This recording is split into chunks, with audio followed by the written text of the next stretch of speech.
But I think the main things is at the end of the day, volleyball is volleyball. It's in the same 9x9 court, and the rules are the same. So we. Is that on the back of your shirt? Yeah, it's on the back of the shirt. A little free shout out for you. And it doesn't matter who's on the other side of the net. You need to still execute to the best of your ability if you want a chance to win. Hola. Yes, miércoles, mi amigos. And happy birthday to that man right there, Mr. Brett Walsh. Fantastic. Rob, you just hit me with it's Brett Walsh's birthday today. I was like, you're right. I just saw it on Instagram right now. And I just got flashbacks of Brett Walsh sliding, bump setting C balls from the 4-5 tee all the way back over during the 2014 National Championships. What's up, ladies and gentlemen? This is the 9x9, the 81 square meters of the best volleyball on the internet. My name is Everett Delorme in T.O, the 6. That is Rob St. Clair in Chi-Town. Do you guys have any other nicknames? Windy City? With the Windy City. You're right. The Windy City is another good one. This is 9x9, the best 81 square meters of volleyball on the internet. I already said that. And Rob, let's just jump into a big week of volleyball. Yes. We're going to get through it. We're going to get into it. Welcome to the show, boys and girls. Starting off with some international news. I think we may have already covered, I think we might have covered this one, Everett, but it was because it was announced by the Polish Federation a while ago, but now Volleyball World posted it. VNL Finals locations are confirmed. The women will be headed to Łódź, Poland. I'm pretty sure we talked about this. I think this is great. Poland's really good at hosting events.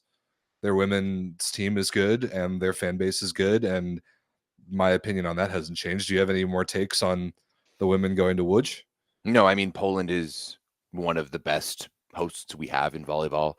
The women have done a fantastic job of really growing. They've dominated the regular season or the preliminary stage of the VNL over the past few years. So yeah, no problems with that whatsoever. That's a no-brainer. They're going to be there.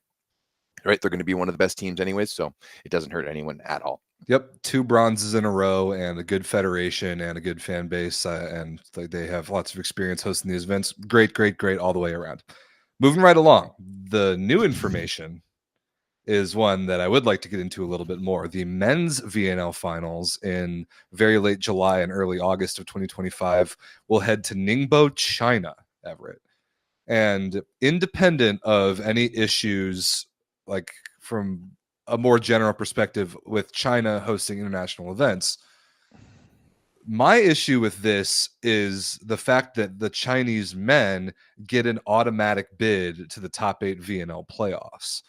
Not only do they get an automatic bid to the top 8 VNL playoffs, that also makes the Chinese men immune to relegation this year. So that sucks. Well, so we're not 100% sure on that yet, though. So I read through the rules. The way that the VNL rules are written as of today, when I checked today, is that the bottom ranked team, the 18th ranked team in this year's case, because we're adding 2 teams, the 18th ranked team in the final standings gets relegated, and the final standings includes the seeding from the results of the playoffs. So if you make the playoffs, the lowest you can get in the final standing is 8th. I won't lie, Rob. I'm a little nervous. About the R word as it relates to Canada? Yeah, I'm gonna go out there and say it. Before we start with China. Because when we look at what this roster is going to be for Canada, we already know some of the omissions. You're not going to have Stephen Marr, probably not going to have Arthur Schwartz. Eric Lepke's probably questionable too. This is going to be a big refresh for this roster. And now I know a lot of the other countries are going to be doing that as well. But Iran's got a good youth movement, probably going to be rocking the same team. Bulgaria, we all know about Bulgaria's youth movement, right? Argentina, always great. Brazil is Brazil. Cuba is Cuba. They're not going to change. They're going to bring their entire team back. They're still going to be Cuba, right? Maybe Germany without old man Grosjean, maybe the Netherlands, depending on what's up. Probably not Slovenia. Maybe Turkey and maybe Ukraine. Turkey is gonna But the thing is with both of those teams is that when it's your first year back into the VNL, you're gonna bring the entire roster. Turkey will. Ukraine, I think it totally depends on Ole Plotnitsky being the X factor, and I have not done a good job of keeping up with that saga between I him and their federation whatsoever. But like, dude, I got to be honest. The R word even crossed my mind for the United States this summer, depending no. on just how much youth we bring. If the United States was in a R word situation, just due to the fact that Karch is now your coach, it would get like Italy 2017. Probably. Like it would like probably we would have VNL would be no more, and there would be an entire other thing next year. You're probably right. It But would just be expanded, and next year it'd be like, there's more teams. Hey, haha, JK, we're not relegating anyone, and we're bringing back the United States and Libya. Even it out a little bit. Just kidding. Yeah, I'm real curious about how this summer is going to go. I mean, the Chinese men are an interesting case. I mean, they hired Vital Heinen this offseason. That's going to be wild. There's one new Instagram channel it's just like AI, not AI generated, but like someone's using like an AI voice, and it's just glazing the Chinese program.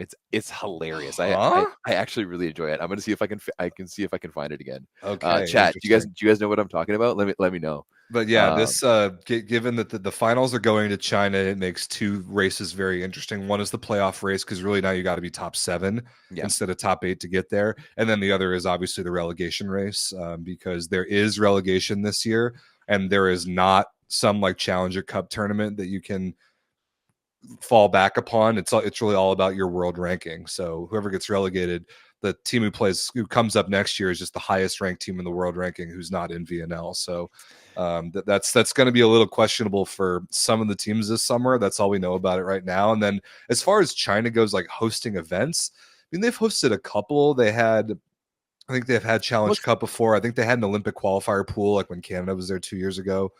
And they've hosted stuff for the women. So I'm sure like that's not the end of the world, but I just don't like that the Chinese men, who are currently 24th ranked in the world, I looked today, get an automatic bid to the playoffs and are guaranteed not to get relegated.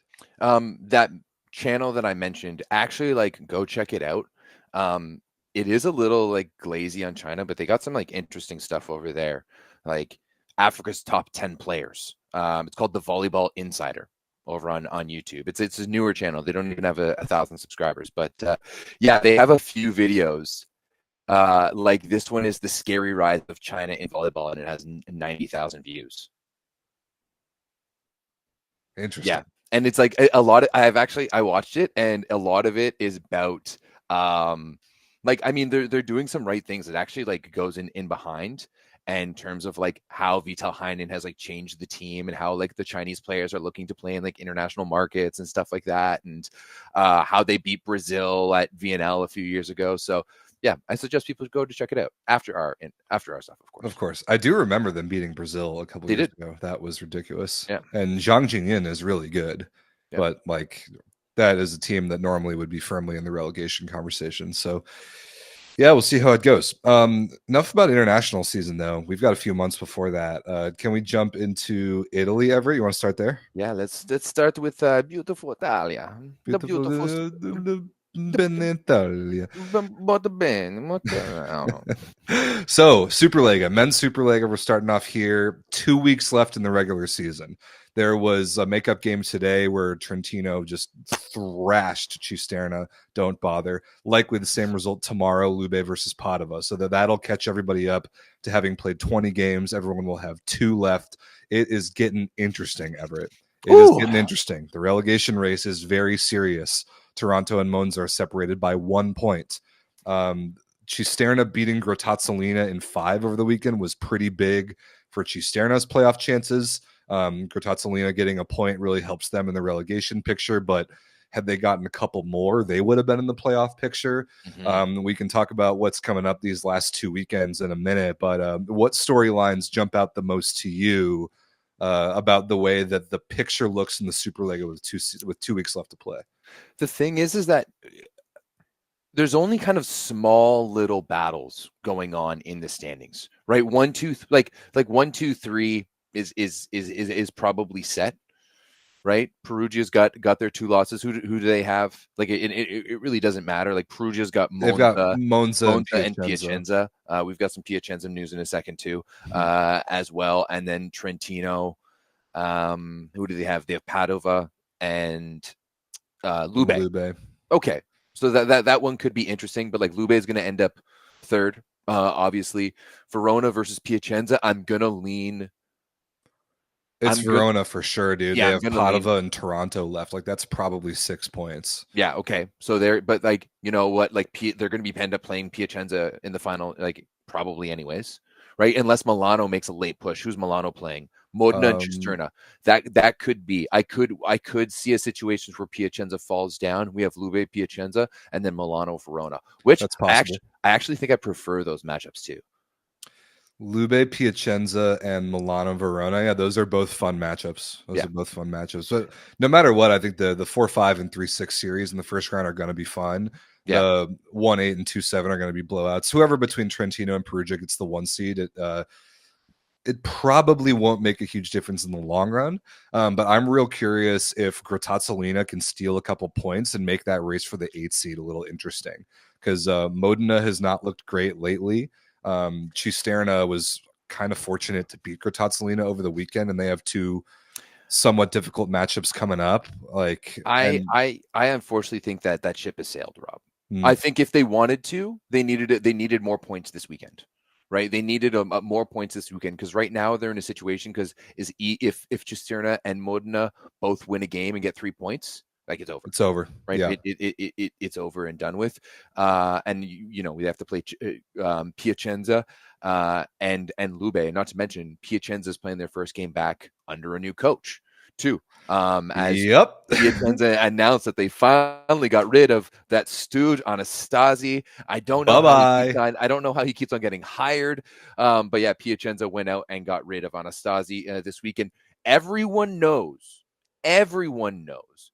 that the first game back after the coach is getting fired is a like light a fire under your ass type of game. It's practically an automatic win in almost every sport in almost every situation. 100%. And that Piacenza team is a bunch of emotional dudes too, right? Like Simone, Brizard, and Mar, that it right there. Like, you know, they're going to be going hard at that one. So that doesn't really spell good things for TGE moving forward. But you know what? The ride, I hope it's not done, but the ride has been fun nonetheless. It definitely has. And Grottazzolina 5 points out of relegation zone right now. If they get, I mean, I don't really see a world right now where the 3 teams beneath them overtake them at 18 points. I don't see a world. So it looks to me like they're going to be safe.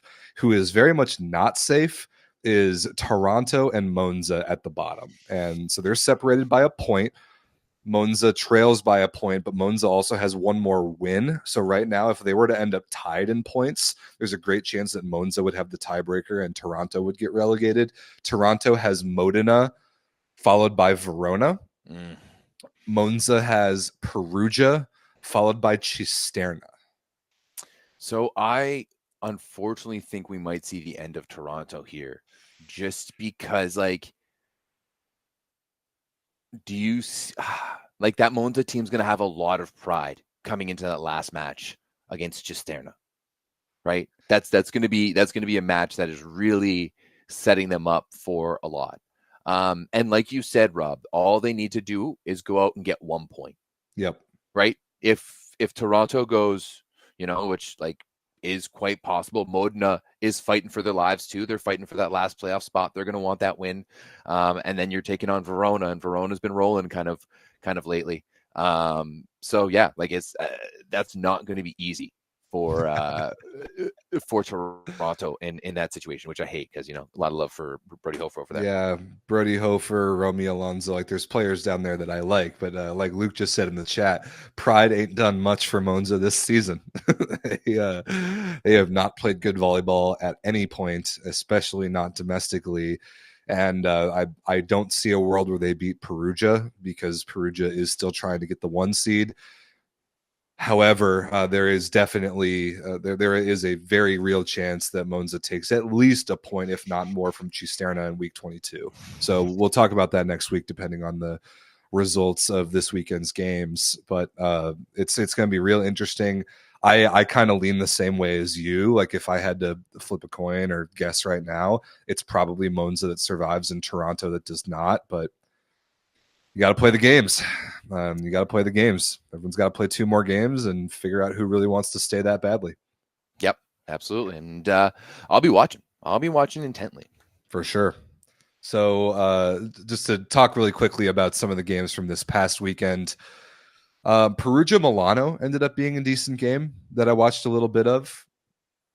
3-1 Perugia. Bentara really good, 21 points. 17 for 31, 3 blocks and an ace. That was kind of nice to see. Oli Plotnitsky is back with a vengeance, including 6 aces. That's a really good sign for Perugia. And Milano predictably dominated with Ferry Rager's 25 and not much else. But both of those are playoff teams, and we'll talk more about Milano in a minute in a Champions League context. Yeah, honestly, like I thought Milano was running with them for about 2.5 sets. Yeah. You know, like it was... And Perugia hasn't really had the greatest of runs, and that's probably their best win in a while, you know, especially after losing those 3 in a row, the 2 league games, and then also the Italian Cup. So huge bounce back game for Perugia. Agreed. Yeah, I think that's a needed one. And especially like once you are looking towards the end of the season, Monza is going to be a snooze fest this upcoming weekend, and then you're going to have Piacenza to end things off. Luckily, you have Modena to really like sharpen your skills against in the quarterfinals before heading up into the semis. But probably, I'm interested. Probably. I'm interested to see how they ramp things up over the next little bit. This is where I want to see them, because I feel almost like we're at a similar juncture in the city as we were the season as we were 2 years ago. Right, in that team that imploded in the first round against Milano. So this is where I want to see them put that pedal to the metal and turn into the best team in volleyball. Right, I don't want to see any doubt anymore. If you're Perugia, you've got Plotnitsky back, you've got your roster, you've got your guys, you've got your coach, you've got absolutely everyone. You should look towards the Champions League final and the Italian League finals, and that's it. Right, I don't want any more excuses.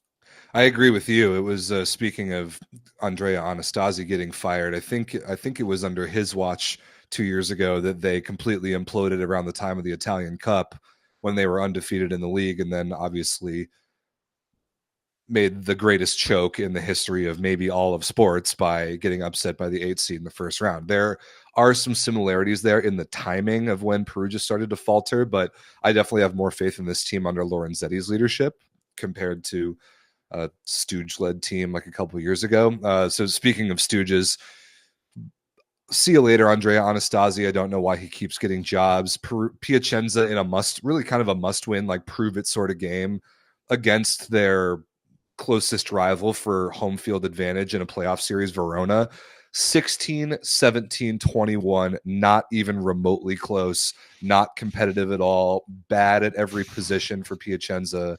And you can just tell by watching their body language. You could just tell that something's off, that this team has not been firing for a while. And we've talked about it before, neither of us really like the makeup of this team. The fact that you went out and got Kovacevic the way you did to be your P2 is questionable at best. But I do think that this Piacenza team with this roster has the ability to pop off. It's there somewhere, right? And that's the scary thing about them.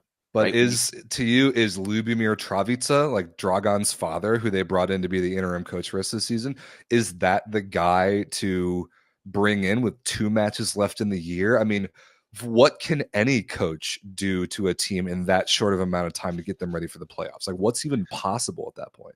Honestly, I don't know. I obviously don't know about the situation enough. Like, I don't know how close Travica was to the team throughout the process, right? Like, I don't know if he's like been working with the team. Like, maybe he's been there. Like, who knows? Maybe someone in the chat knows. Let us know if you're Italian, or let us know in the comments after more than likely, because you're all asleep. Probably. On the other side of the net, Verona made an interesting transfer move before this week of games. Ever did you see this? I did. Jordan Ewert, the American outside hitter, they pulled him away from Saint Nazaire in the French league to join Verona for the stretch run. Like, they just needed reinforcements on the left side. Like, they were still kind of floundering after Donovan Javorona got hurt a few months ago.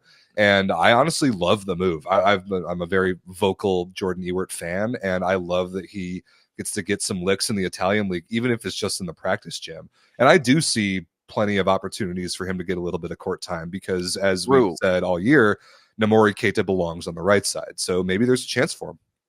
I mean, come on. Sani is out there right now on the left side, right? Like, and to his credit, I think he's actually been doing. He's played pretty well. Job. Like, yeah. he's done pretty well, but he's not Jordan Ewart. No. Right. And you know what? If they can get around their foreigner things there, I think that's where you go like Italian down the middle, Italian libs.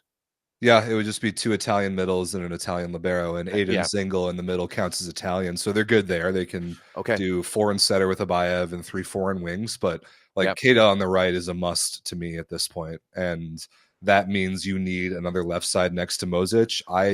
To me, Jordan Ewart fits this. I mean, I was about to say fits the system.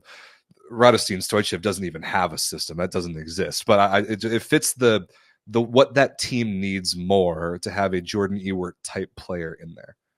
Yeah, I mean, I think he brings a lot of depth to the situation, right? And we've seen that Verona, and I will give this credit to Stoichev, who I know you hate rumors, Rob, but he's rumored to not be coming back after he choked that fan after the LOVB match. I have heard that. So, rumor. You know what? That might be interesting, especially for your boy Christensen, who's rumored to go there next year. But I digress. The one thing I do like about Stoichev's matchups is that he's not afraid to make changes. Right? True. He's not afraid to go out there and put, like, I'm sorry, how many coaches in the league are going to put Mads Kid Jensen out there? Right? And it worked. Right? They went all the way to the Coppa Italian final with Mads Kid Jensen. And so you're just adding a little bit more depth. Ewart is definitely a step up from Sani. There's no doubt about it. His out of system ability, the shots that he has, especially in system, his passing and his defense, there's so many areas that he's going to be better in. And you still have Sani on the bench. So like that just brings a little bit of depth. And I think if you're Verona, you're looking at this as like, we want to make a semifinal. Yep. Like we want a chance at Champions League next year, right? If we're going to be bringing in Mike Christensen and Darlin, once again, we want a chance at Champions League next year. That I think is a great piece of context to add, because if you're not aware listening to this, the field for the CEV Champions League is decided by how high you finish in your domestic league's playoffs the year before, which is why this year in Italy, or this year in Champions League, we have 2 terrible Italian teams, because Milano and Monza both made incredible runs last year, completely shattered their rosters, and now are not like Champions League caliber teams. So like teams that have great teams next year in their heads, which many do, must make it work now in the playoffs in order for those good teams next year to even get to the CEV Champions League. So that is an important piece of context as we go through the league playoffs. 100%. So you know what? Given like it makes, like, if you're Verona, you probably don't have very long to return on the investment that is coming in next year. So yeah, you want to make that push to be able to make the Champions League, and a little bit of depth goes a long way in a playoff series, especially when you're playing for third place. Very well said. Very well said. Last but not least, Padova, 2 big insurance points against any chance of relegation is now, I think, out the window after beating Modena in 5. We've made this joke several times about this man, that the devil works hard, but Marco Sedlacek's agent works harder. Yeah, but he did drop 26 points on 23 for 36 and 3 aces. But this is, once again, this is what he does, right? We know this about Sedlacek, where he's kind of a little bit of like a Vasil Tupci, right? For Barkum, where every once in a while, maybe even a Petkovic, a Dusan Petkovic for Gotazolina, where, you know what, every once in a while he's gonna get you. And guess what game film they're gonna send to the next team? That game. That's the one that's getting sent to the next one. You already know. On the Modena side, I actually do really like how Vlad Daviskiba has been playing lately. He's been putting up some nice numbers in like a really just good, well-rounded style of ball. But obviously Modena has a pretty low ceiling, especially because they're almost certainly going to play Trentino or Perugia in the first round. So whatever. And then Lube beat Toronto, but that game was actually kind of close. Toronto almost stole a point from them. Oh, it would have been fun. Battle of the Spartans over there. That's right. Forgot about that. 2 Trinity Western boys. Oh, for Lepke.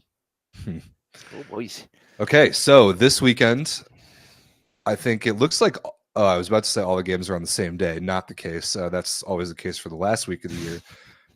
Cisterna Milano, Trentino Lube, Modena Toronto, Perugia Monza, Grottazzolina Piacenza, and Verona Padova. That is the penultimate week matchups for the SuperLega season. Okay, I apologize to Vessel Tucci.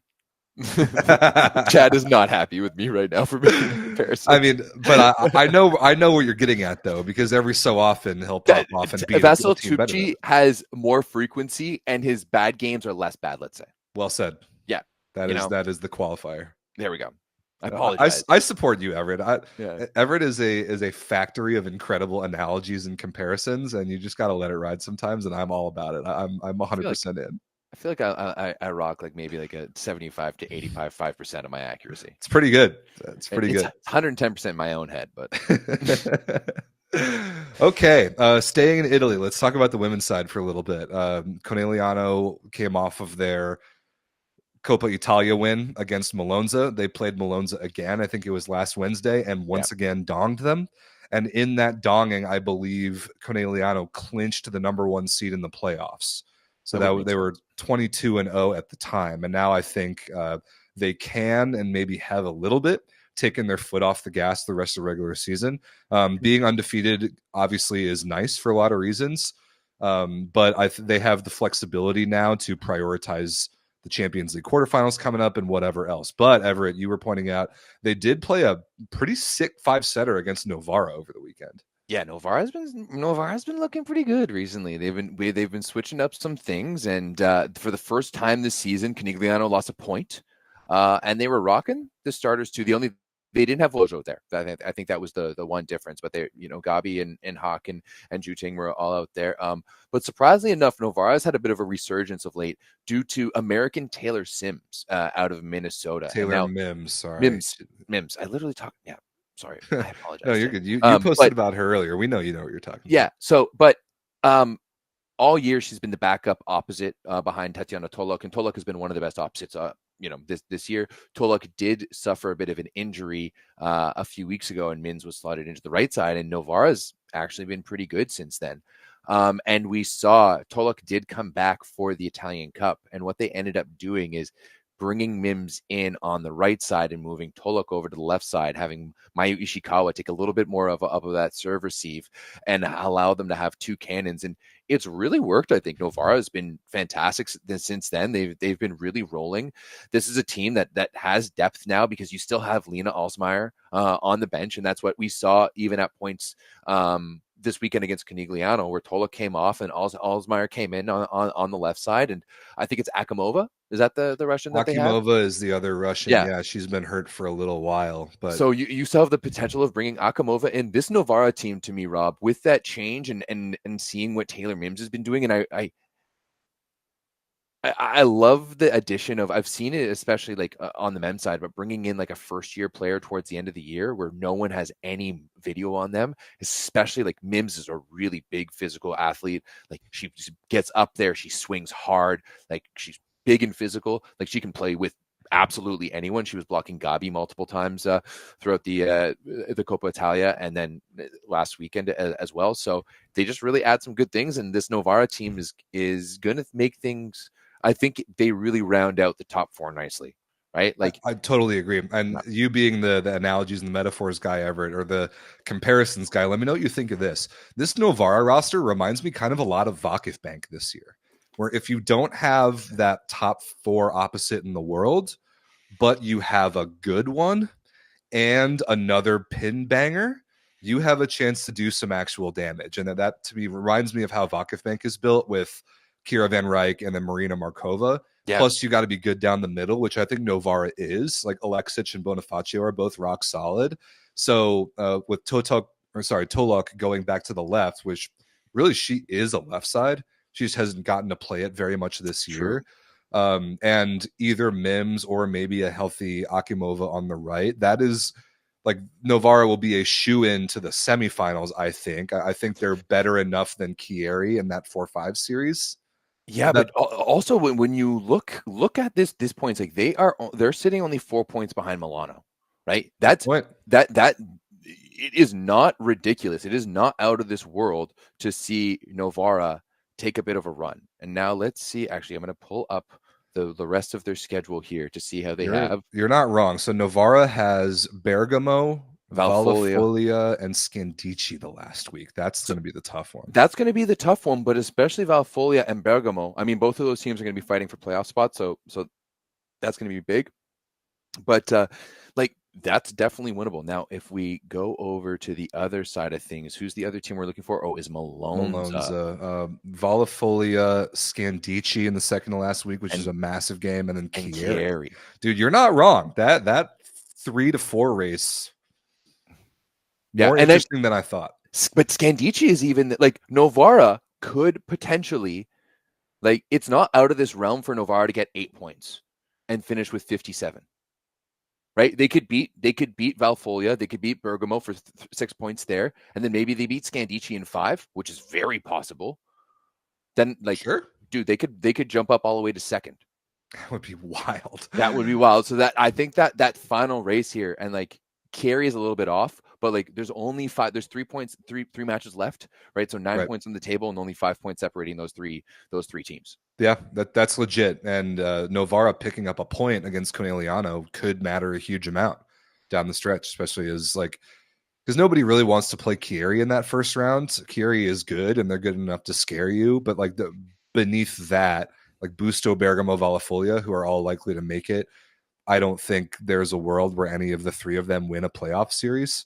I think there is a world where Chieri wins a playoff series. So getting out of that 4 spot, I think, is valuable. I think I agree with the chat here a little bit, and I've watched a little bit more of Valafolia this year just because due to Simone Lee, playing for them. She's balling, and their middles are sick. Camila Weitzel, and they also have Bici. I always mess up her name. I think she's Albanian. I can't remember where she's from. She's the one with the goofy footed approach. Yeah, and like that's the thing is that with the goofy footed approaches, you know that they're just a little unpredictable. They could pop really off. Unpredictable. And Simone Lee has been balling. Simone Lee, I might be biased, like second team maybe. Like all league, yeah. In my opinion, I like that. Like I would probably go Gabi and Avery Skinner, and then Mayu Ishikawa and Simone Lee. That's who I would pick as my. I can get behind that as my two or my top 4 outsides right now in the LVF. I can definitely get behind that. So good work for Novara. They're making things a little bit interesting. There's one other game that I had written down. Scandici beat Chieri and Malonza beat Bergamo. Okay, so that was it. Both sweeps. So yeah, that's the positioning that we're talking about in seeds 2 through 4. And it's going to be kind of fun, especially because we get a Scandici versus Malonza in the middle of next week. That is what day is the 26th? That's next week, Wednesday, a week from today. And then Scandici versus Novara, the very last game of the year of the regular season. Love it. Good stuff. Absolutely love it. Okay, Poland. You want to do Poland next? Let's move on to Polonia. Let's go. Polonia. Polska Biało-Czerwoni. Biało-Czerwoni. I feel like this was arguably, Rob, one of the least interesting weeks of the PlusLiga season so far. I agree. Other than Skra taking down Zawiercie on Friday, this game this weekend was kind of snooze fest. There's 2 things I would like to talk about. Obviously, as I just mentioned, Skra taking down Zawiercie. Pavle Peric was chef's kiss. Yeah, he was awesome. Out of kind of nowhere. 20 points, 16 for 32. Let's see, what did he do? 3 aces, like kind of automatic out of system. It was like sort of in a Sedlacek, Tupci, out of nowhere dominant flavor of performance. I watched it back on Volleymetrics a little bit, and to me, it looked like Zawiercie was set up for an Amin game plan, right? And it seemed to me, and I remember back in my college playing days, we were playing against Seneca College, and this is how I met my good buddy Pedja, and basically he was this lefty, and we're like their first their P1 was one of the top scorers. And we're like, we're going to shut him down. We're going to shut down the right side. Like if they beat us, it's going to have to be the no-name lefty. And he popped off for like 20 some points, and he was sick. So that's to me what it said, because as you said, Peric hasn't even been really the guy on the left side. It's been mostly Kujundžić, the other Kujundžić, and then that second position is flipped between Peric and Ziga Stern, who was hurt. So Peric got in, he balled out. I agree with you. I mean, that's happened for a lot of us that have played volleyball. You're like, all right, do whatever we do, we are not going to get beat by this guy. Yeah. And I agree that I think Xavier is set up to not get beat by Amin, and credit to Peric for stepping up. And he's Serbian, right? And so once the train is rolling, and once that momentum is going, and once they're given the fist pumps, and he's like Peric, when Peric is hot, he's arguably one of the best setters in the world. Like we have seen him pin balls. If we go back to like VNL last year. Yeah, he was the one who went on that 3-serve run to beat, was it the Netherlands? Something like that. That VNL arguably saved their Olympics. Right? I think that was against the Netherlands, and it definitely was him. And it was like to end a 3-0 that was huge for their Olympic Cups. You're absolutely right. Yeah, he's a pretty gnarly server when he gets a hold of it. Right. So he's one of those emotional players that can just go for it. So yeah, nice little win. And then the other one is the unfortunate downfall of Norvis Czestochowa. And yeah, dude, I posted about it a little while ago about the return of Quinn Isaacson, because this team was fantastic with Quinn Isaacson before. After he leaves, it's a bit of a disaster. And Rob, we talked about it before a little hand. They may have rushed him back a little early. I definitely think it looks that way. I watched the Warszawa game where they got swept last week, and then I watched the Lublin game today, like just before this in the Polish Cup. And like that was the first time I've actually watched Norvid live since Quinn's been back. The ball is just not coming out of his hands correctly.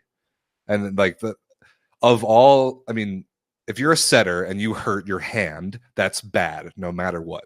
But for all setters to have their like really fine touch delivery altered, I think it might hurt Quinn Isaacson among the most, for him to just not be as comfortable with the way the ball's coming out of his hands. And he's a feel guy. Such a feel player, such a feel setter, and it just doesn't look right. No. There's no other way for me to like analyze it other than it just doesn't really look right to me. And I understand that they probably had no other options. Yeah, they had not Pauzagumi. Lukasz Zagadlo, who's like 45 or whatever, brought him out of the front office to set. I mean, like they're doing what they're trying to do the best with what they have, and they've got a great opposite, and they've got Ebadabo who's playing awesome. But it's just like it's sometimes in volleyball we forget about how important the setter position is until you lose that guy. We need to be better with that. We do. Not you and I specifically, but just volleyball as a whole. Volleyball needs to be better than that. I think that we should talk about setters. It's very much like the quarterback. It's one rung on the ladder beneath the quarterback, but I think it's the second most important position maybe in all of sports. It's definitely hockey goalie maybe. Hockey goalie is pretty damn important too. Yeah. Ask Connor Hellebuck. He's balling. He's going to beat your Canadians tomorrow. He's gonna falter tomorrow. No, he's not. He is going to fall tomorrow. Setter is very important, and Quinn Isaacson is very good, as we know by where he's rumored to be going next year.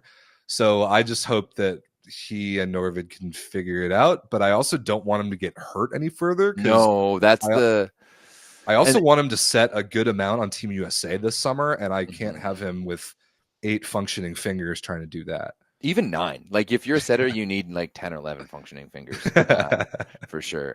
You've been getting a lot of heat recently on the Discord, eh? Well, it's because I jumped into the Canada channel and talked a lot of trash. Yeah, you. I was like, this is dumb.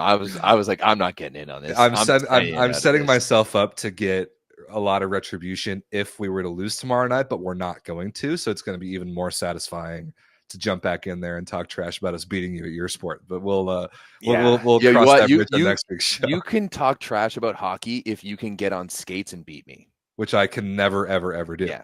So that's where we got that. All right. PlusLiga standings wise, absolutely nothing has changed. But I do think we should talk a little bit about the aforementioned Polish Cup, because they're finally playing the quarterfinals. They have one game left. It's JW versus the zombie return of Charny Radom from the second division. That'll be a beatdown. That game's tomorrow. I did enjoy watching Zaksa versus Warsaw yesterday. Zaksa lost Igor Grabelny to an ankle injury in the middle of the match, which was a huge bummer because he was playing awesome against his former team. And it was just a little too much for them to overcome, and ended up losing 3-1. And then Zavierce today beat some second division team, and Lublin donged Norvid today. So in almost definitely, barring one of the craziest upsets of all time, the semis will be JW versus Lublin and Zavierce versus Warszawa. That is in Krakow in April, I think. And that's going to be really fun. That tournament is always really fun. There's one thing that we haven't talked too much about this year, and I think we should. And I think that Bartosz Kurek makes it look like it's 2015 right now. When he plays, he looks good. He looks really good. You love to see it. I'm trying to pull up his.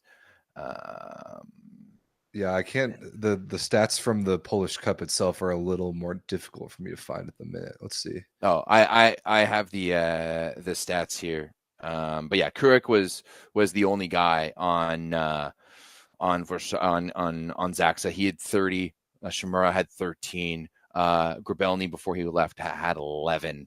That's about it. David Smith did not play, which is not good because David Smith has actually been, since his return, David Smith has been the best blocker in the PlusLiga, averaging over almost 3/4 of a block per match. Dude, Zox has been really banged up. I mean, they had literally one healthy middle blocker a couple weeks ago, and their backup outside hitter, Jakub Szymanski, had to play middle.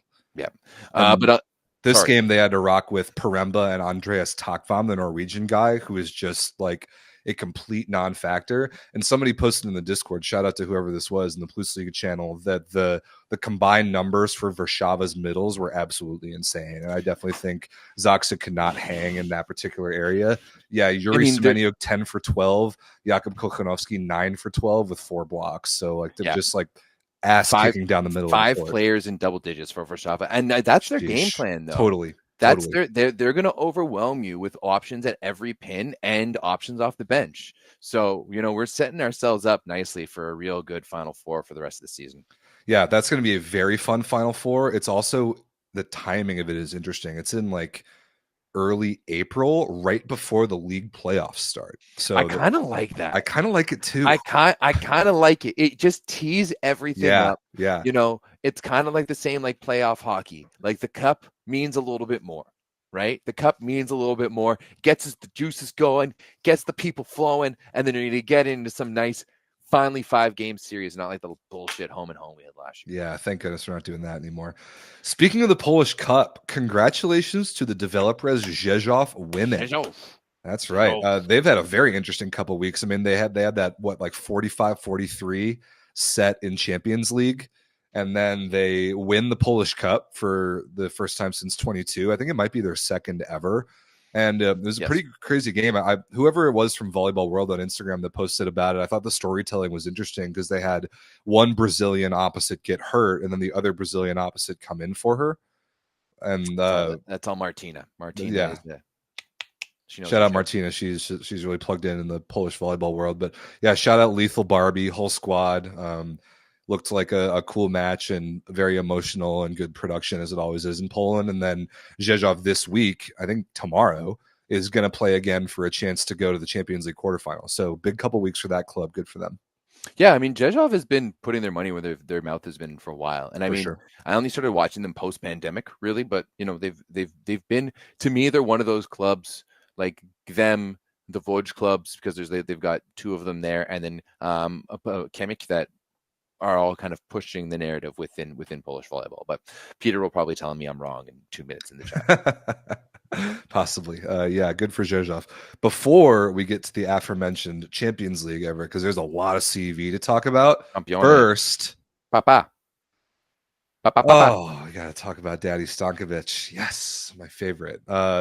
Welcome to the Where's Daddy segment, boys and girls. It's where I get to have a good time photoshopping this beautiful man somewhere in the show, and y'all got to try and find him. You keep an eye out for where Daddy Stankovic is hidden, and you comment in the timestamp of where he is in the main YouTube comment section. If you do that, you get a shout out. Speaking of developer Zhezhov Everett, look who Daddy was playing for last week. Honestly, like this is a rare one that I actually saw it. And I wonder if like, I'm sure no one likes the show enough, but you can definitely tell the moment when I realize, especially because the hairband too, it kind of passes for a second. And then I was just like, I remember like we were talking about it was whatever. And I look at the picture and I was like, oh, that one girl looks pretty manly. And I was just like, oh, it's Daddy. Nice. Oh, fantastic. I enjoy very much when you notice in real time, because I can see your eyes light up and I try and like talk through it like nothing happened. But especially because like I don't like there's no talk between, like, very rarely are you like, oh, it's a good one this week. Like you never really tell me. So honestly, like I obviously know we do the Where's Daddy segment, but I completely forget. Like I'm not looking for it, so it always loves me when it surprises me. But this one was the good. Like the head could have been a bit bigger though. Like that's the only thing on this you're one. right. The dimensions of the head relative to the neck look a little weird. A couple of you guys found Daddy. Fabian Bedoya says Daddy celebrating Zhezhov's win. Ozzy Tragic says Daddy and Miss Wi-Fi password together at last. Shout out Shiglovska, their libero.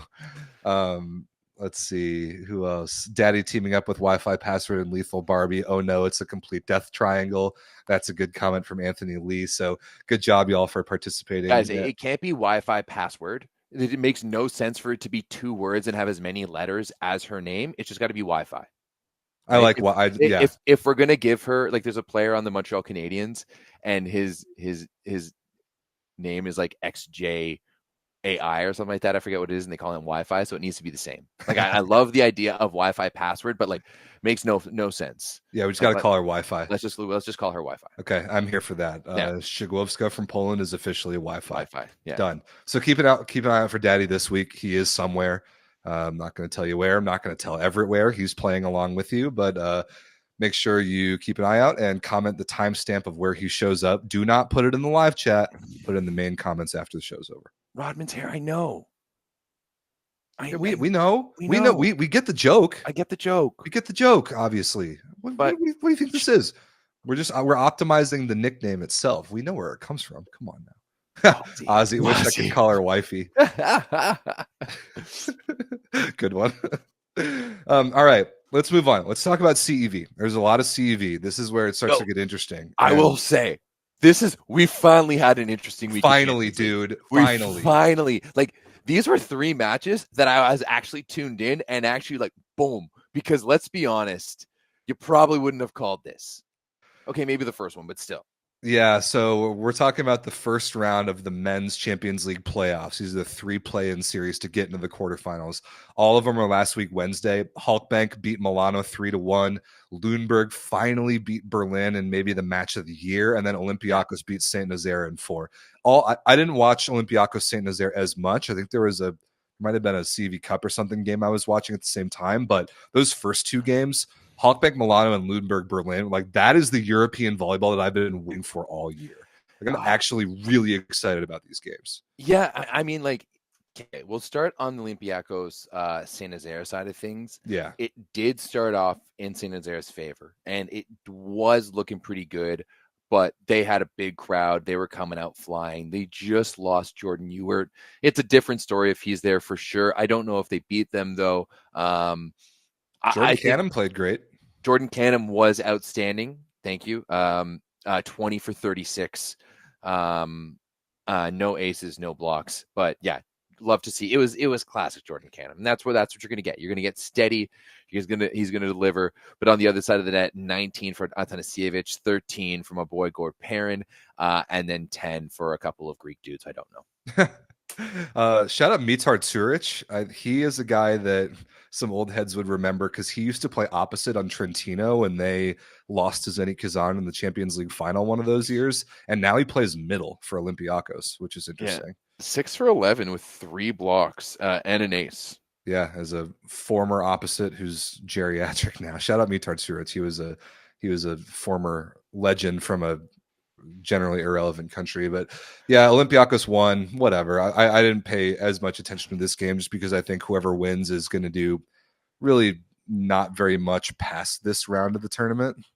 Yeah, I fully agree. I mean, that's kind of the deal for any of these teams.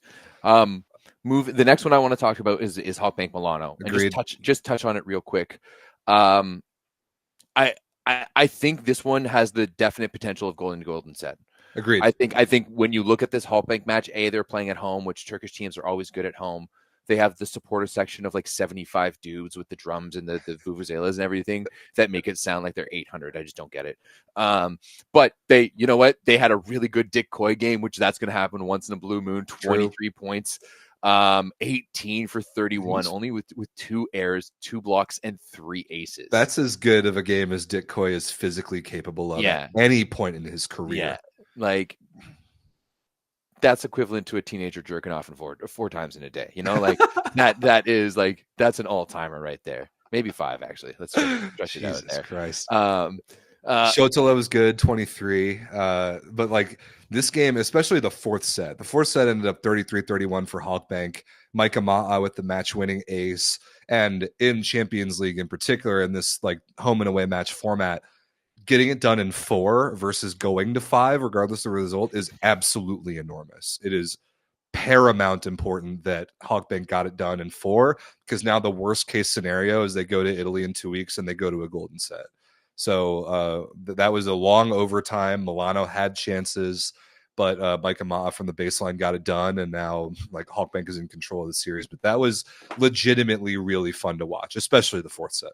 Yeah, I think they're in control of the series, but like you can't tell me that Milano's not going to get them back when they come home. I agree. I think there's definite golden set potential. I mean, if you get a good Rager's game, which is a given, and if you get you just need someone else to score double digits. Someone else. Luati needs to be better. He can't be 9 for 27. His efficiency was shit. Yeah, that's not good enough. I mean, in a game with 2 overtimes, it goes like 4 sets with 1 really deep overtime.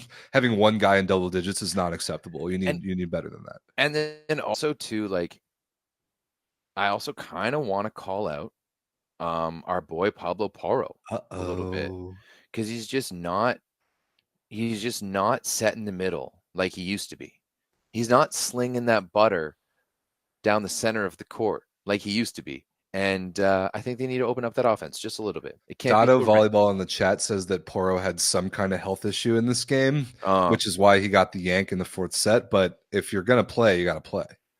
Yeah, absolutely. So either the old man or Luetti or someone's got to be a little bit better. But if they're going to be, sick, then yeah, I'm going to call Milano. I'm calling Milano winning it and then winning the golden set. Oh, okay. I'll call Milano winning it, and then I call Halkbank winning the golden set. I think like Leal, Ma'a, Shotala, maybe one other guy serve the ball well enough in the golden set to win. But that's 2 weeks from now, so we have more time to talk about it. We got to talk about the main event. Holy shit. That is the way to put it. That when you said that this was the best match of the year so far, I have to say it. Actually, those Italian Cup matches were pretty damn good. Men's Italian of the calendar year so far, it's between this German Champions League battle between Lundberg and Berlin and the Men's Coppa Italia, which all those 5 setters. Everett, a couple weeks ago, I issued the challenge or the proclamation to Lundberg on this program that I did not think that they were capable of beating Berlin. I thought that there was a mental wall that was insurmountable for Lundberg because it's been so many years since they've beaten Berlin. They've gotten reverse swept several times in this kind of era. They've been close and they just have not been able to get it done. I said that I would be happy to be proven wrong, but I didn't see it. I am so happy to be proven wrong, and that match last week Wednesday was an absolute circus. It was amazing. 27-25 in the fifth. That goes. Simon Torwi, a middle blocker, had 21 points and 10 stuff blocks. Can we talk about how bullshit it was that he didn't get MVP? Xander, I'm sorry. You know I love you. Xander, we go way back. Okay? I used to hit balls at you, and you're better than me when you were 15. But I'm sorry, you did not deserve that MVP. No. Simon Torvi was absolutely, like, he may have just gotten himself a VNL spot with that one. Truly. 10 for 14 attacking with 10 blocks and an ace. Otherworldly. Talk about having impact from the middle blocker position. It's like completely insane. Plus, he served the ball great in the 5th set overtime. He didn't get any aces, but he got a couple break points on his serve that really helped them put that match away. And that overtime had everything. It had everything. At one point, like, Lundberg had a match point and they got an overpass that Blake Leeson like fisted down, which should score in all cases, bounced off a guy's shoulder, went straight up in the air. Like, it was complete and total chaos.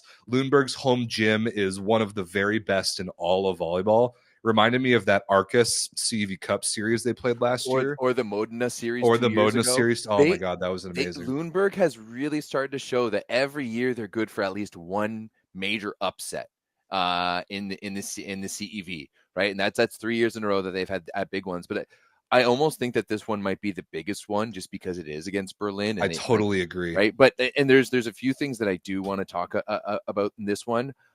First and foremost is the Oscar Espeland, the Norwegian left side, who's just goes out there and swings with absolute reckless abandon. You absolutely love to see it. Of course, always shout out to my boy Xander Ketrasinski with 23 points. I don't say that he didn't deserve the MVP. I just think Torvi deserved it way more.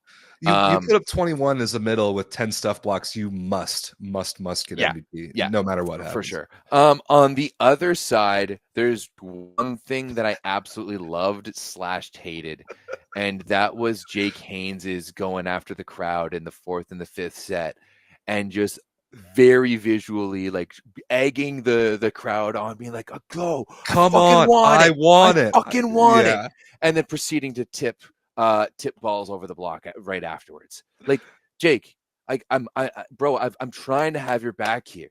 I'm trying to like I believe in you. I know you can be that player, but down the stretch in that one wasn't it. And I think that you got a little too emotional. I think you got slightly too emotional. As an emotional guy who's known to get emotional time to time, like, I could feel myself in you.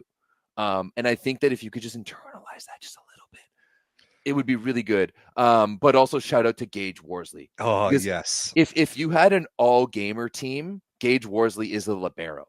Like, when the pressure is on and you need a big win, Gage fucking Worsley all fucking day. He's just a fucking treat to watch. Love him. Totally agree. Such a gamer. Touched so many balls, dug balls in that 5th set overtime, whole match, just totally fearless, trying to lip Jake Haynes down the line on these bombs on the right side. And you're right, he is a treat to watch. And then he gets in the huddle during timeouts and he commands. That's from the libero position, I love it. Like, give me more. I'm absolutely all here for it. Like, especially because Stefan Hubner is such a soft-spoken, like, mild mannered guy. And I know he didn't coach this game, by the way. He was sick, so best wishes to Hubner. It was one of their assistants, Bernd Schlesinger. But I agree. That is kind of the personality of whoever is typically coaching Lundberg. But Gage steps in there and is like, no, absolutely not. Like, expletives in English that I love to hear on these broadcasts. Just like, it was electrifyingly fun. It was such a North American match. Yes, like when you go down this, like, Lundberg, Torvi and Leeson, right? Both NCAA guys. Yep. Leeson's American. Michael Wright. I don't know who that is. He said at Ohio State last year. Okay, so he's American. Gage Worsley, American. And then Xander, who is obviously North American on one side. Then on the other side, you have Matt Niggy, Jake Haynes, and Kyle D'Agostino, right? So you've got so many of these like NCAA dynamics in here, and these North American dynamics, and just a lot of English, a lot of places. And hey, it made for if you guys haven't watched that game, go back and watch it. Go back and watch it for sure. You have to go back and watch it. And so I'm tight with Blake Leeson, who's one of the middles on Lundberg, and he got it in the second half of the match. And I was texting him about it afterwards, like, dude, like, you guys being Lundberg, like, you keep doing this once a year in crazy, usually CEV competition at home, where your home crowd puts itself on the map, and the cinema, the entertainment quality of watching your guys' home games is like nothing else in all of volleyball. And he told me that, like, Lundberg has retained players over the years who could have gotten better contracts elsewhere because of how great it is to play in that gym. That's like the players feel the power of that atmosphere. Like that is so real to them. And that's so cool. Like, that's what sports is all about, man. One thing I've also heard too is because of that gym coming in and that it's a little bit bigger and maybe a little CEV success, that there's a little bit more willingness to spend a little bit more money and to get some players. And now that you're playing in the Champions League, like the reality is that number 2 in the Bundesliga is up for grabs, right? That like it was always Berlin and Friedrichshafen, and now Friedrichshafen is not. They went through everything with their gym and all of that, but they're just not the club that they were. Right. So this is a chance now for Lundberg to really establish themselves as that next level. Right. They can be, and you're going to be able to, like, they've established themselves as maybe one of the premier destination for North American players who aren't going to a big league. Absolutely. Right. Like if you're not going to Poland or if you're not going to Italy, I think Lundberg is the next best option in a lot of situations. Yeah. A fantastic option for North Americans. So many guys have gone through there and have had great experiences. And it just really is a treat to watch games in their gym. The big question now is, can they do it at the Max Schmeling Hall? If not that the Max Schmeling Hall, which is also one of the great venues in all of volleyball, not that they needed any help packing that place next week, but now that Berlin lost this game last week, that is going to be one hell of a show next week. Here's the thing, Rob. I don't see this one going to a golden set. I don't either. I see Berlin winning this one 3-1. I think that Lundberg comes out the door guns blazing, right? Because they're going to want to silence that Berlin crowd out the gate. They're going to win set 1, but then set 2, Berlin's going to start going to work. And then by midway through, like, it's going to be tight until like midway through set 4. Lundberg's got to find a way to play the mental game again. If they get Jake Haynes screaming he's not going to be screaming at the crowd, but if they like ignite him through the net the same way, they've got a chance to steal some points in late set situations. But like that, I'm so excited to watch that return leg game now. I can't wait. What an amazing spectacle of volleyball that was last week. It was fantastic. Really fun. All right, let's move her. Let's keep her going. Yep. Keep her moving. Women's side Champions League. There are 2 more games tomorrow in the playoff leg. So we will know all the quarterfinalists this time tomorrow. Congratulations to Budovani Łódź. They are in to the quarterfinals. They beat some Serbian team called Tent. They will take on Skandici. But the other piece of news here, Everett, is that it has been announced where the Women's Champions League Final Four will take place, and that will be in Istanbul, Turkey, which I think is awesome. Yeah, great atmosphere, great volleyball city, great volleyball country. Any of our Turkish fans, if you guys are there, let us know. Especially because Vakifbank and Fenerbahce are playing each other in the quarterfinals. One of them is guaranteed to be there. True. So that's fantastic. We don't yet know the hosting site on the men's side. Kind of in a similar logic, I hope that it's in Poland, just because 3 of the best 4 teams in Champions League are Polish, and the bracket sets up in a way where 3 of the 4 finalists could be Polish. So I think that would be a good landing spot, but we don't know yet. Yeah, lots of fun. Volleyball is a lot of fun. Touching on a few CEV Cup results over here. Seeing Tool's got a nice little reverse sweep there, dude. Over Rosalaire. Somebody in the chat, correct me if I'm wrong about this. Nak Rusolari was up 2-0, 25-15, 25-15. Like not close. Somebody in the Discord told me that Rusolari was up 24-20 in the 3rd and got reverse swept. It's crazy. Yikes. Hell of a fight by Tours. I know they're missing a bunch of dudes. That's an inspired effort. But if you are up 2-0 and 24-20 and get reverse swept, that'll make you do a whole lot of soul searching. I watched 2 seconds, kind of slightly, Resovia versus Fenerbahce. I did too. Resovia's honestly been on a bit of a tear recently. Dude, they've won like 9 in a row across all competitions. Resovia's been really good. They might be one of the hottest teams in volleyball right now. And yeah, they got a nice little win. You know what? Like, especially on the CEV Cup side, it's really tough with Trentino in there, right? Like. Yeah. But Ziraat Bank is really good. I think they're on the other side of the bracket. So that would be a fun final in theory. The Fenerbahce game was the Zizga revenge game, which I thought was funny, and we'll talk about Fenerbahce in a little bit. But yeah, I was taken aback by the Tours result, them coming back from as far down as they were to reverse sweep that game. Last thing to talk about CEV, Everett, it's the first one of the year that I know of, at least that was prominent, a golden set. Very interesting. We had a golden set. I think this was yesterday. Yep. Women's Challenge Cup, a Galatasaray versus Chieri, which are two pretty good teams in their respective leagues, Turkey and Italy. Chieri won 3-1 in the first leg. Galatasaray responded, won 3-1, forced a golden set. Chieri won it 15-13 to move on to the final. So I love golden sets. They're about as exciting as it gets, and it was cool that we had one. And we're actually going to have an all-Italian final in the Challenge Cup on the women's side because it's going to be Chieri taking on Roma. Chieri is much better than Roma. Roma. Another point for the Italian league in the discussion of who's the best women's league in the world, I guess. I mean, come on, like we'll see. Although it seems like the Turkish league has been like really going on an arms race recently, especially on the men's side. But speaking of the Turkish league, that's actually what we have next on the list, because in the last week or so, there was drama in the Turkish Cup on both sides, both men's and women's. So we got men's up here on the screen first. Big shout out to Berkay from the Discord. He has a blog where he writes about some stuff that's going on in Turkish volleyball. He writes it in Turkish, but Google Translate is pretty good. I'm actually going to put the link to this in the live chat right now, what Berkay had to say about the men's Turkish Cup quarterfinals. Some pretty interesting results. One was Galatasaray with Jean Patry getting beat by some team called, who was this? Istanbul BBSK? Yeah, I had never heard of this team. GSK. Istanbul Gençlik. Yeah, no, I've never heard of him. You know who sets for Istanbul Gençlik? Who's that? Christian Thorndike from Cuba.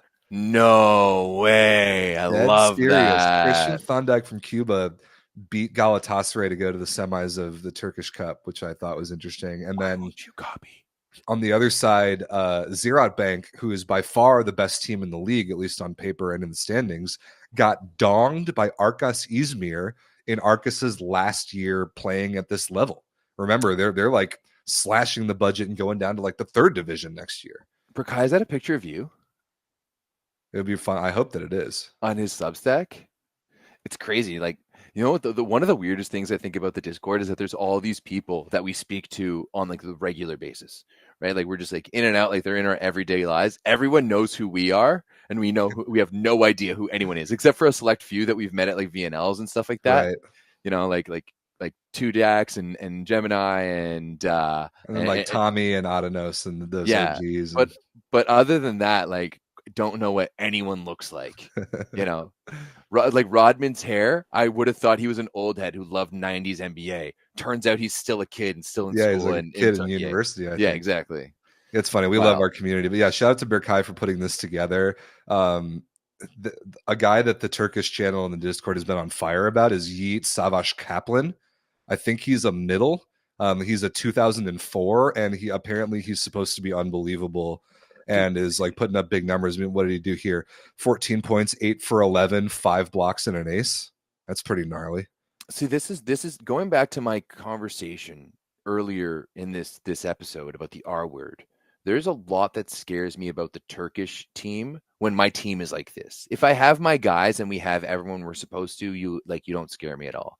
Go get 3 donged by Denmark or something. But when you think of their young roster with like Efe Bayram and Efe Mandaracha and Adas Lugumja and Mirza Lugumja and Gurbuz to the lefty on the right side and the stuff that they have going down the middle, they could be a good roster.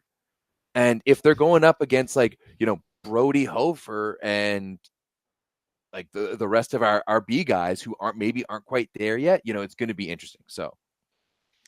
Yeah, I think I agree that Turkey has got talent. They need to put it together on a federational and like team coaching system sort of level, which I think was a huge downfall for them last year. So I guess we'll see if they can pull that off. But yeah, the young talent is there. This Yiğit Savaş Kaplan guy, keep an ear out for that young middle blocker prospect, I suppose. Yeah, good for Arcus Izmir. We love that program, and Glenn Hogue and George Grozer just popping off at age 1 million and still doing it. And then Fenerbahce needed 5 to beat Spor Toto, who I don't think is very good. They're kind of like a Con Gruber's one-man show right now, which is weird when they have Irvin Ingapet and they just picked up Jeff Jendrick. So I'm not super high on the Fenerbahce men. But yeah, it sounded like some real fun drama in the men's Turkish Cup. That final is usually fun. It's usually on YouTube. So when that comes around, I'm sure we'll watch it. Yeah, for sure. Also, anyone out there questioning my loyalty to the Canadian men's national team? I'm not doubting this team or these guys, but we're going to have to admit that this is going to be a transitional year. Of course. And things are going to get a little sketchy. So I don't want you naysayers in the chat going all doomsday on me, okay? Preach it. I agree with you. Yeah. Women's Turkish Cup, it looks like Eczacıbaşı and Fenerbahce got through no problem, but THY and Vakıfbank both needed 5 setters that sounded like they were fun. If somebody can find stat sheets for these Turkish Cup games, please send them to us, because I couldn't find them in like the normal volley station place. But yeah, Vakıfbank beat Galatasaray in 5, and then THY beat Beşiktaş in 5. So it sounded like those games were good. All right. Meh. We're doing our best for games that we don't know that much about. We're trying to talk about some storylines. Anything else in Europe, Everett, before we get over to our side of the pond? I think we should just hop back over to North America, where we've had some exciting things going on. Yeah. Recently, this past weekend, we started with the first ever League One volleyball in-season tournament. And now, Rob, I think if we take a step back here a little bit, there was a lot of things going on in North American sports this weekend. Even though that the NFL was done, you had the NBA All-Star Game, you had the NHL Four Nations, which is absolutely incredible. Which is incredible, amazing. And then you had the League One, the League One in-season tournament. Now, I think there is one overwhelming loser over this weekend, and that's the NBA. Completely agree. There's one thing every talk show, like PFT, all of the ESPN shows are talking about how good the hockey product has been over the past week and how terrible and brutal the NBA All-Star Game was. And with everything, LeBron sitting out at the last minute. But I also had non-volleyball plebs, people in my life who don't know that the libero is wearing the other color jersey, sending me pictures of them watching League One over on TSN. And I know that some Americans were doing the same thing too, where they're like, hey, guess what? This All-Star Game is bullshit. What else is on the channel guide? Oh, what's League One volleyball? Let's go check that out. And I think overall, it was an emphatic success. I loved watching the League One in-season tournament this weekend. I agree. And the final match, where League One Houston beat League One Atlanta in 4 very good sets, was legitimately really fun to watch. I mean, a lot of the League One games have been fun to watch. A lot of the PVF games have been fun to watch. That's kind of the interesting thing about volleyball, especially as a TV product. The fact that the duration of the game is so variable, it actually makes it quite a bit of a challenge to put on traditional linear TV in North America, because it's hard to budget for the time slot. So when you do get a game on TV, you just kind of have to hope that game is good, and that the duration of that game kind of fits with what's going on around it. And this was a home run for League One, I think. It was. The game was very good. 4-setter fit the timing very nicely, and the competitiveness and the drama and the excitement was really high. And you had an overtime 4th set to decide it. And legitimately really good, high-level, fun match to watch. Yeah, it was really good overall. Also going down this weekend, Austin essentially got third. Beating Omaha in the 3rd place match. And then Salt Lake took down Madison, but also from Austin, I'm pretty sure their coach resigned. That's right. Yeah. So Marco Bonita was their coach. He sounds Italian. I don't know. He coached their national team in the 2010s. Okay. Briefly for a few years. He's pretty well known. So yeah, he stepped away, and now Chris McGowan, who used to coach at BYU, who's like very well renowned, steps in. But just like leaving the middle of the season is a bit interesting. Yeah. I did like, though, Everett, that my preseason pick to win the league, Houston, I didn't want you to fucking bring that up. did win this tournament, and I liked the way that they did it. Jordan Thompson has been balling. I really like their 6'2". They've got a very good, well-timed, and like valuable 6'2". Grace Froling is the backup opposite from the University of San Diego. She put up 11 points as like a backup in a 6'2" role. 474 efficiency, 11 for 19 attacking. Like that is a big impact for like a spot player off the bench. I really like the way that they use that. Anna Pogani, who's a libero from Germany, was a warrior in this game. Like she got blasted in the face one time. She like took a knee to the side from her teammate one time and like shook it off and kept balling out. Jess Merzick is really taking the league by storm in her first pro year. But you know who else is? I hope I get her name right. Amber Ejidi. Yeah. Ejidi. Yeah. I don't know how to. Ejidi is, dude. Ejidi? She just brings such an infectious energy. I talked to her about her actually after the first matches that she was really just stuck out on my eye.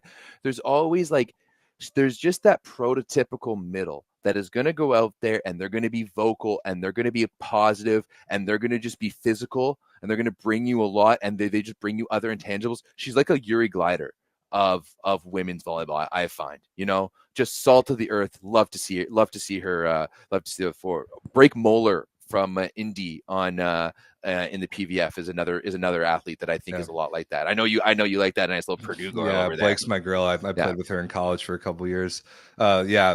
Amber Ejidi from Hawaii, really good, really fun to watch. 17 points in the middle in 4 sets is sick, and she was actually named the MVP of the event.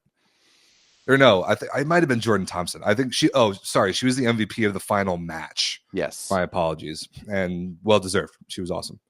And Atlanta is playing decent too, and they didn't even have their starting opposite Tessa Grubbs in this game. So they're just like a pretty good systematic volleyball team that doesn't have a huge amount of firepower, but their floor is very high.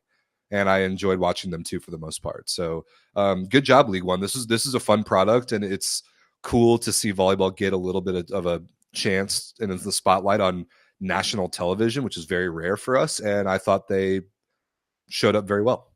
League One is doing a good job. Another product I think is doing a great job over is the PVF. And you know what, Rob? Over the weekend, there was the traditional games throughout the weekend, and there was one game on Monday. And if you had asked me Monday morning, I was going to tell you that the PVF was maybe you're starting to see a little bit of separation. You're starting to see the good teams pull away from the lesser teams. But as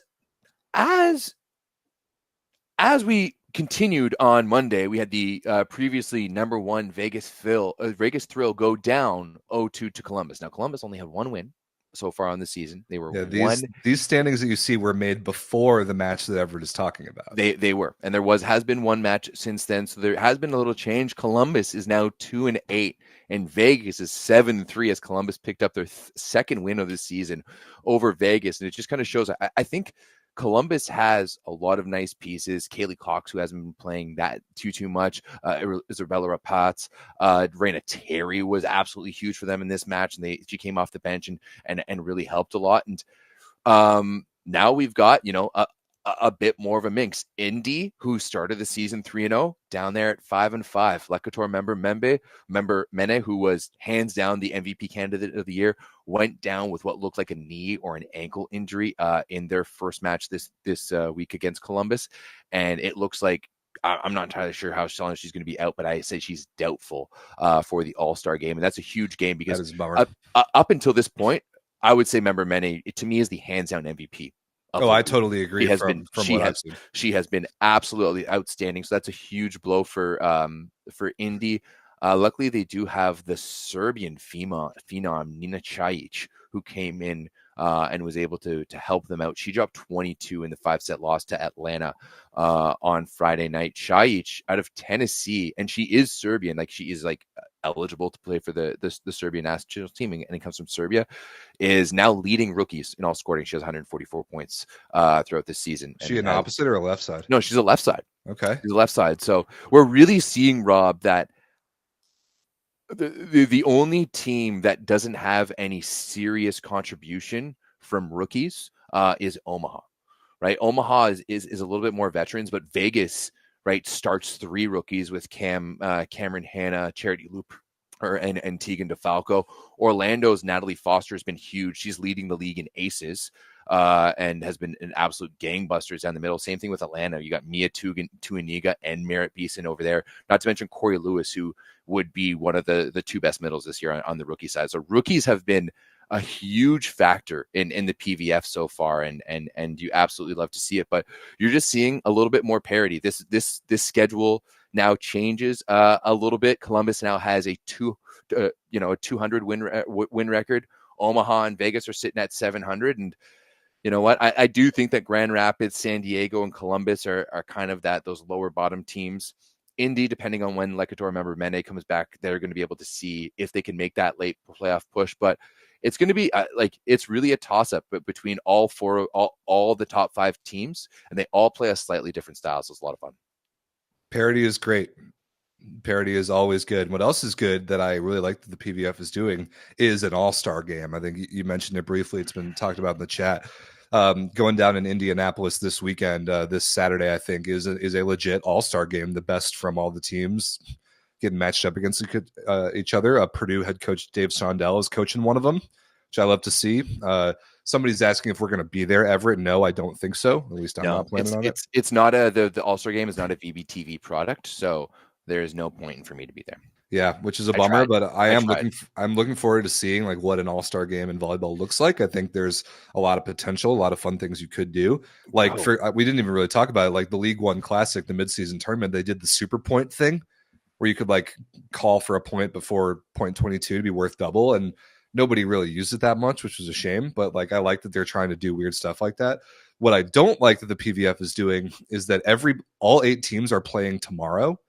And then there's a regular season game on Sunday, a day after the All-Star game. So I wish I didn't know that. Yeah, I wish there was more of an actual All-Star break, so to speak, like there is in a lot of other sports. But that is not the case. Yeah, that's I didn't know that. Yeah. I mean, Alvi Hernandez, I'd love to go to the All-Star game, but honestly, Rob, I'm a little bit scared about taking air transit in your country right now. How do you feel right now about not stellar? I mean, the flight that went down in Toronto this week was an American flight from Minnesota. The weather was god awful. I mean, I saw it. That one was weather. Yeah, for sure. But there's the first time I've ever in my life felt ever so slight amounts of concern about getting on a plane. So, Orkun Turan. Is VNL prelim in Ottawa worth the 5-day investment? Yes. Get there. Especially Orjun Turan. You sound that name sounds Turkish. If you would like to go there, I think you should. If you happen to be Serbian, there's a great pocket of Serbian people there. Yes. In Ottawa that you should go to. We have loved going to Ottawa every year. It's going to be different this year with the women, but we love that city. I think Ottawa is really well set for you to have a nice little 5-day week. In terms of you come in, if you stay in the downtown, more or less in the downtown, either Lansdowne is basically downtown. So stay in that area, or you can stay in the Glebe or near the market or Westboro. It's all within 15, 20 minutes drive. You can get a bike, you can get around, especially that time of year. Ottawa is really nice. There's a lot of great museums that if you ever wanted to go visit Canada, there's beautiful hiking across the river. This guy says he lives in Toronto, so sure, absolutely. I mean, Ottawa is not Toronto, but it's good volleyball, and you should go there. Yeah, it's good volleyball. Ottawa's a really nice city to visit. Yeah. It's a really nice city to visit. Coming from someone who grew up there, it's a really nice city to visit. That was an interesting segue, but I think we were done talking about PVF League One, right? Yeah, we were. I looked through NCAA men's really quick for the week. There wasn't anything crazy, but UCLA and UC Irvine played twice this week, including tonight.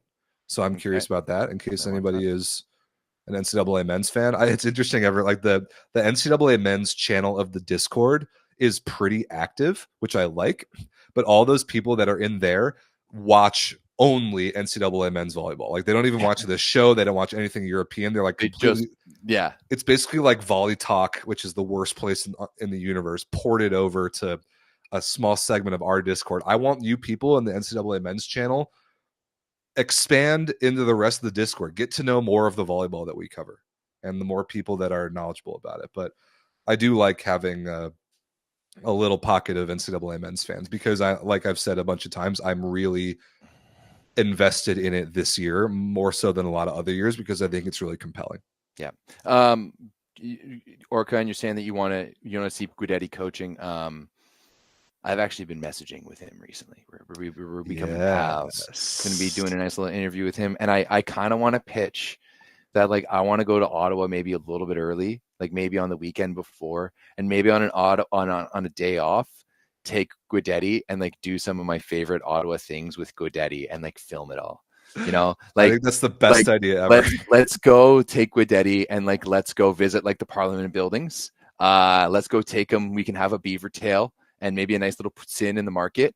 And then maybe I can see if we could end the night at a nice little Italian restaurant. He and I can like share a bottle of wine and talk some ball. That would be, this is what I want to do. It'd be the best thing ever. I want to like film a nice little date of like me and Guidetti. Like vlog a homies date between Everett. If we can get me and Guidetti like arm in arm, like skipping down Bank Street or like in front of the Parliament building, like life is made. Like that is what I want. That Guidetti, like, I love the idea of that so much because Everett, you basically took me on that same tour in 2022, the first time I was in Ottawa. I can totally picture you and Guidetti doing all those things. I just pitched it to the higher ups.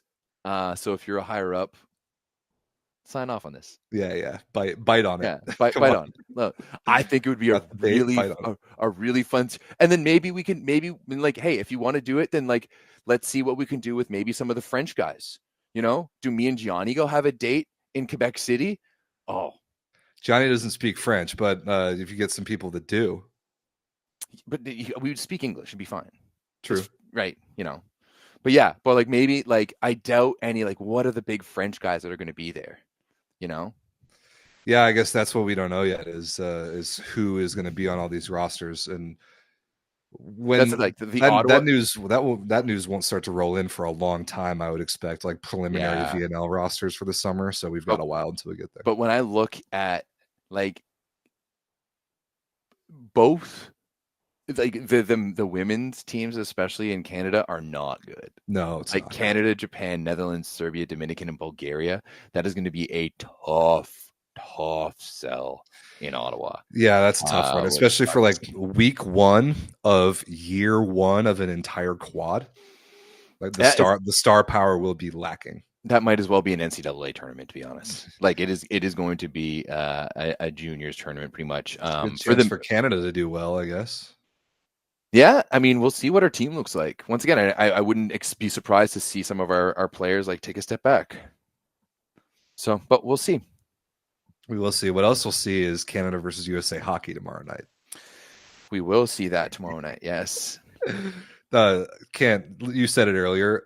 Four Nations hockey, one of the best sporting events I've watched on TV in a long time. Home run by the NHL. So good. Yeah, except for the fact that this guy has a wonderful actress girlfriend and has tickets to her show tomorrow night. Oh, that runs from 7:30. Oh, Everett, no. Oh, that's tough. And it's a very intimate theater. So there's no if I was sitting there with my phone on my lap watching hockey, I would be murdered. Like we would not have a show next week. Oh, so no. I might be missing the game of the century. Oh no. I have the perfect setup tomorrow night. I have my volleyball league that I play in that ends like right after the first period starts. And then we go to the bar next door that gives us an insane deal on pizzas and pitchers of beers. And that's my Thursday. And we get to all watch USA Canada hockey. Can't wait. So that's very fun. Join the Volleyball Source Discord, y'all. It's the best online volleyball community on the planet. The link's in the description. And that's where you can talk about all these games we're talking about, probably including USA Canada hockey. And we will be back next week on whatever day we decide to talk about all the ball and probably talk trash about the outcome of this hockey game. Yeah. I will say that by the time our next game, if Canada loses, I won't want to talk about it, not because I'll just be sick of hearing about it. Because it will be like, I will not get to hear about the Cheeto and your dumpster fire of a country for a week, and all we will be hearing about is the state of Canadian hockey and about how the coaches made terrible decisions and how we need to lower the prices and all of these different things, and all of them are going to be true. That's one of the reasons why I want us to win that game tomorrow so badly, is what it will do to the discourse in your country about your national sport is going to be hilarious. By the way, somebody's chirping me in the chat. If we lose, I will sit here and take it. Don't worry. I talked all the trash. I can take it. I can take it if my team loses. Still beat you in your home barn, but I can take it if my team loses. I'm not going to run away. Yeah. And I do stand by what I said there. It will be insufferable if Canada loses. But part of me also says, and part of me also thinks, that it might be better for hockey overall for the US to win. Right? Interesting pre-excuse. It might be better for hockey if the US wins, just because it'll just boost the interest level that much in the United States, and maybe ESPN won't relegate us to the Ocho. That'd be nice. Well, they're doing real good numbers on this event, so enjoy that. Get in the Volleyball Source Discord. We've got a lot of ball to watch over the weekend, and that's where we'll be, and that's where you will be to watch all of it. So thanks for watching. Everett, anything else? Peace, people. See you later. We love you.